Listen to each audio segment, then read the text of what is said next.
നിങ്ങളിൽ ഒരുപാട് പേർക്ക് ഉപകാരപ്പെട്ടേക്കാവുന്ന ഒരു സംഭവം പറഞ്ഞുതരാം. ഇപ്പം ഇന്നത്തെ കാലത്ത് നമുക്കറിയാം ഒരുപാട് ആളുകൾ സൈക്കിളുകൾ വാങ്ങിക്കുന്നുണ്ട്. അതിൻ്റെ റീസൺ എന്താണെന്ന് വെച്ച് കഴിഞ്ഞാൽ എക്സർസൈസ് പർപ്പസിന് വേണ്ടിയാണ്. കാരണം ആളുകൾക്ക് മനസ്സിലായി ബൈക്ക്, കാർ അതൊക്കെ എപ്പോഴും യൂസ് ചെയ്ത് കഴിഞ്ഞാൽ അത് ശരീരത്തിൻ്റെ വ്യായാമത്തേക്ക് ബാധിക്കും. അപ്പോൾ സൈക്കിള് ഒരുപാട് ആളുകൾ വാങ്ങിക്കുന്നുണ്ട്. അപ്പോൾ അതിലൊരു കേസാണ് ഇതിൻ്റെ ചെയിൻ എന്ന് പറയുന്നത്. അപ്പോൾ ഈ ചെയിൻ എപ്പോഴും പണ്ട് മുതലേ ഒരുപാട് ആളുകൾക്കൊരു കൺഫ്യൂഷനുള്ള കേസാണ്. അതായത് ചെയിനിൻ്റെ മെയിൻ്റനൻസ്, ഓയിൽ വേണോ, ഗ്രീസ് വേണോ, വേറെ എന്തെങ്കിലും വേണോ എന്നുള്ളത്. ചെയിൻ എങ്ങനെ വന്നാലും കണ്ടിന്യൂസ് ആയിട്ട് യൂസ് ചെയ്യുമ്പോൾ അത് തുരുമ്പെടുക്കും.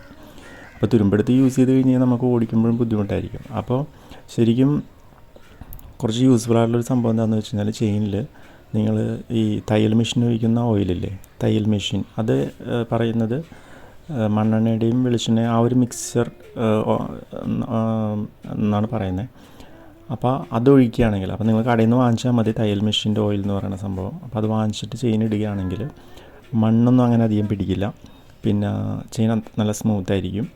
ഈ ഓയിൽ, ഗ്രീസ് അതൊക്കെ ഇടുമ്പോഴുള്ള എന്താ പറയുക, അഴുക്ക് പിടിക്കൽ അല്ലെങ്കിൽ മണ്ണൊക്കെ കട്ട കൂടി പിടിക്കുന്നതെല്ലാം അവോയ്ഡായി കിട്ടും. പിന്നെ ഒരു കാര്യം എന്ന് പറയുന്നത്, നിങ്ങൾ ചിലപ്പോൾ ഒരു മാസം 2 മാസം കൂടുമ്പോൾ ഇത് ജസ്റ്റ് ഒന്ന് ഒഴിച്ചു കൊടുക്കേണ്ടി വരും. മനസ്സിലായോ?